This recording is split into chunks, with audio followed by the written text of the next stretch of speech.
सभी बच्चों को, सभी स्टूडेंट्स और मेरे साथियों को इस जो है भूगोल के विषय के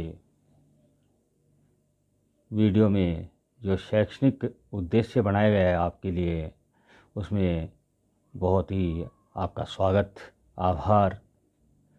जैसा कि आप सब जानते हैं, विश्वव्यापी महामारी कोरोना यानी कि कोविड-19 के कारण वर्ष 2021 की कक्षा 12th की बोर्ड परीक्षा हेतु माध्यमिक शिक्षा बोर्ड राजस्थान ने अपने मूल पाठ्यक्रम से कई इकाइयों को समूल या आंशिक हटा दिया गया है।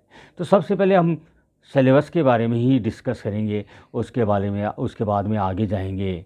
इस हेतु आप माध्यमिक शिक्षा बोर्ड राजस्थान के वेब पेज पर डाउनलोड कर सकते हैं। उसका विवरण इस प्रकार है।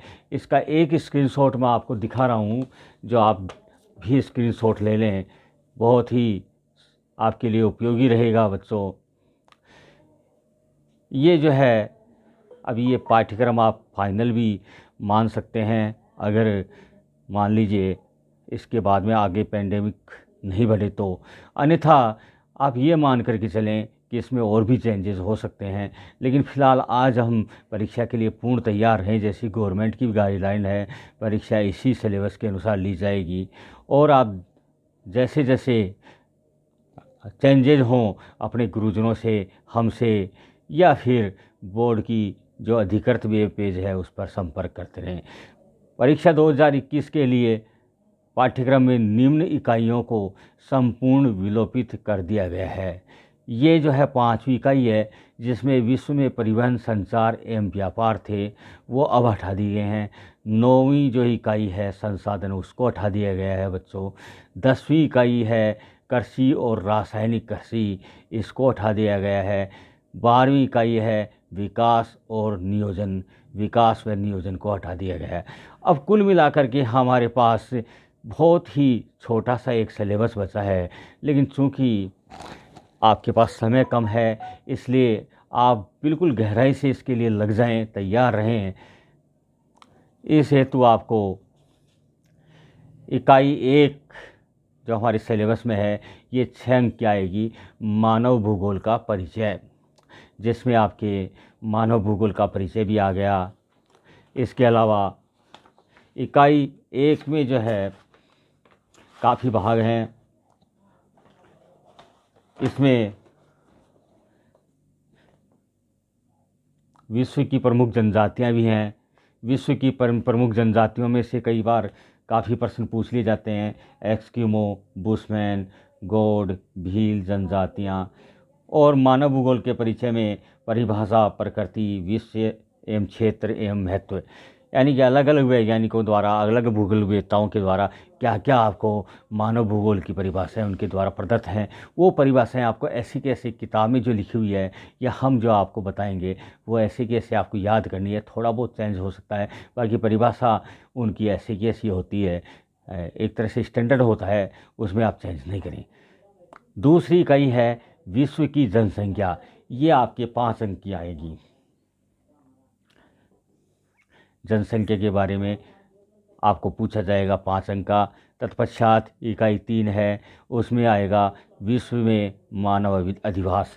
काफ़ी छोटी इकाई है लेकिन इंटरेस्टेड भी है। इसमें जो है धारावी बस्ती को पहले से हटा दिया गया था। उसके अलावा मुंबई की धारावी बस्ती को छोड़ करके नगरीय अधिवास, ग्रामीण बस्तियां और उनके प्रतिरूप, ये आप ज़रूर देख लें। अगर फिर भी कोई कन्फ्यूज़न हो, आप इसको वीडियो को देखने के बाद में एक बार अपने गुरुजन और वेब पेज पर जो BSERE का वेब पेज है उसको ज़रूर देख लें, क्योंकि उसमें लगातार अपडेट हो रहे हैं। इसके बाद में मानव व्यवसाय है, जिसमें प्राथमिक व्यवसाय है, द्वितीयक व्यवसाय है, तृतीय व्यवसाय है, चतुर्थ और पंचम व्यवसाय है। ये सभी व्यवसाय हैं जो ज़्यादा से ज़्यादा आपके 5 अंक के आएंगे। फिर जो है पर्यावरण के बारे में अपन सब जागरूक अपने को रहना भी चाहिए। यह आपकी परीक्षा की दृष्टि से ही महत्वपूर्ण नहीं है पर्यावरण यूनिट, बल्कि आपकी दैनिक जीवन के लिए भी, अच्छा जीवन जीने के लिए भी पर्यावरण बहुत ज़रूरी है। क्योंकि एक तरह से कोविड-19 का जो पैंडेमिक है, ये भी आपने देखा होगा कि अपन अखबार में, समाचार पत्रों में सुनते हैं कि जहाँ का पर्यावरण प्रदूषित है वहीं ये ज़्यादा डेथ रेट बढ़ा रहा है। बाकी जहाँ वातावरण साफ़ है, स्वच्छ है, वहाँ इम्यूनिटी मानव की तुरंत ही अपने आप ही बढ़ती जाती है। मानचित्र कार्य है, इस मानचित्र में ज़्यादातर वही प्रश्न पूछे जाते हैं जो पाठ से संबंधित हैं। भारत का मानचित्र आएगा, राजस्थान का मानचित्र आएगा और विश्व का मानचित्र आएगा। ये जो है मानचित्र आपको दिए जाएंगे। भूगोल की जो प्रायोगिक कार्य हैं उसमें भी काफ़ी चेंजेस कर दिया गया है। भूगोल के कुछ से हटा दिया गया है, कुछ को कम कर दिया गया है। जैसे प्रायोगिक प्रश्न पत्र है वो इस बार 15 अंक का आएगा, 2.5 घंटे का होगा। इसमें अपन अलग से देखेंगे कि क्या क्या जो है इस प्रश्न पत्र में आपको दिया जाएगा, वो अपन अलग से डिस्कस कर लेंगे। फ़िलहाल अपन यहाँ उद्देश्य अपना थ्योरी का ही है और थ्योरी के लिए जो आप मुख्य रूप से इस किताब को प्रेफर करें, जो हमारे एनसीईआरटी की किताब है उसको मानें और इसी के आधार पर अगर कुछ मान लीजिए छूट जाए वीडियो से या आपके गुरुजनों से, तो एक बार इस पुस्तक का अध्ययन आप ज़रूर कर लें। अपन इस समय प्राथमिक व्यवसाय को देख रहे हैं। प्राथमिक व्यवसाय क्या है? जिन व्यवसायों में मनुष्य प्रकृति प्रदत्त संसाधनों, भूमि, जल, वनस्पति, खनिज पदार्थों का सीधा उपयोग करके अपनी आवश्यकताओं की पूर्ति करता है, उन्हें प्राथमिक व्यवसाय कहते हैं। यानी कि मनुष्य प्रारंभिक काल से जब उसका एवोल्यूशन हो रहा था, उसका विकास हो रहा था, उस समय सारे के सारे वो साधन पूर्ण रूप से वो प्रकृति का गुलाम था, प्रकृति पर निर्भर था। जैसे भूमि है, भूमि से अपन कृषि करते हैं, ये एक प्राथमिक व्यवसाय है। जल, वनस्पति और खनिज पदार्थों का सीधा उपयोग कोई से व्यवसाय में हो, वो सभी ऐसे व्यवसाय प्राथमिक व्यवसाय कहलाते हैं। उसके बाद में अन्य व्यवसाय आते हैं, वो आप आगे डिस्कस करेंगे।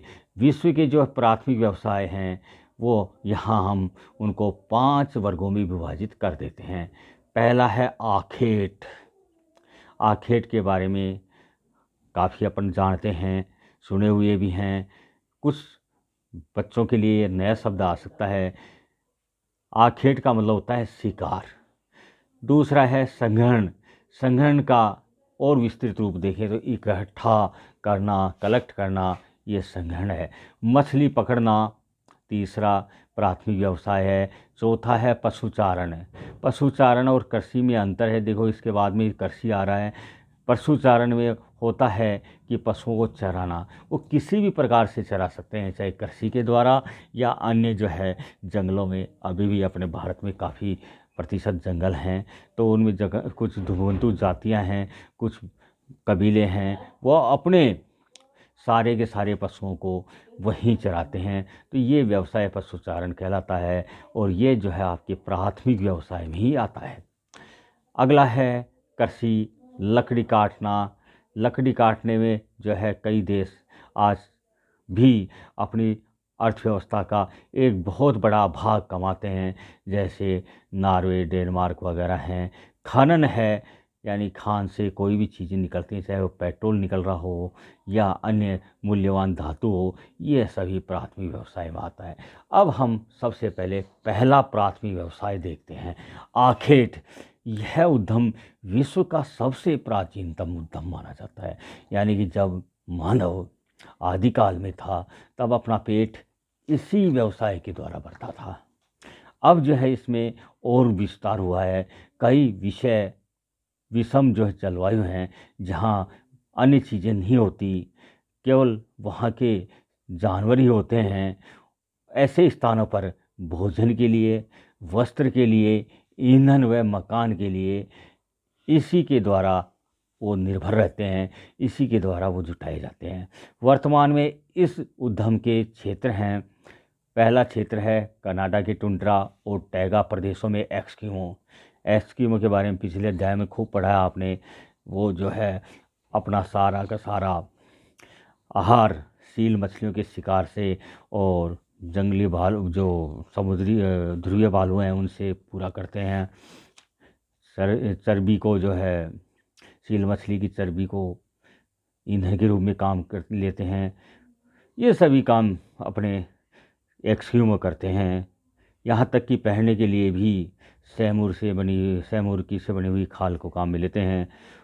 इसके बाद में उत्तरी साइबेरिया में बसने वाले सैमोयड, तुंग, याकूत, माइथ, चकची आदि जो जनजातियाँ हैं वो अपने आखेट पर निर्भर करती हैं। अपना भोजन है, वस्त्र है, ईंधन है, सभी। कालाहारी मरुस्थल के बुशमैन हैं, वो भी आखेट उनका प्राथमिक व्यवसाय है। आखेट उनका प्रमुख व्यवसाय है जो प्राथमिक व्यवसाय आता है। कांगो बेसिन में पिग्मी जनजाति भी आखेट पर आधारित होती हैं। मलाया में सेमांग और सकाई जनजाति भी ज़्यादातर यही व्यवसाय करती हैं प्राथमिक रूप से। बोर्निया में सुनान द्वारा, न्यू गिनी में पुआन द्वारा और अमेजन बेसिन जो दक्षिण अमेरिका के जो विशाल जंगल हैं उनमें जियारो और बागवा जनजाति है उसके द्वारा यही व्यवसाय किया जाता है। तो आप सबको इसके बारे में अच्छी तरह ध्यान हो गया। अब आप 2 प्रश्न लिखिए। पहला प्रश्न लिखिए, प्राथमिक व्यवसाय क्या है। दूसरा प्रश्न लिखिए, प्राथमिक व्यवसाय विश्व के प्राथमिक व्यवसाय कौन कौन से हैं और आखेट को संक्षिप्त में समझाइए। नमस्ते।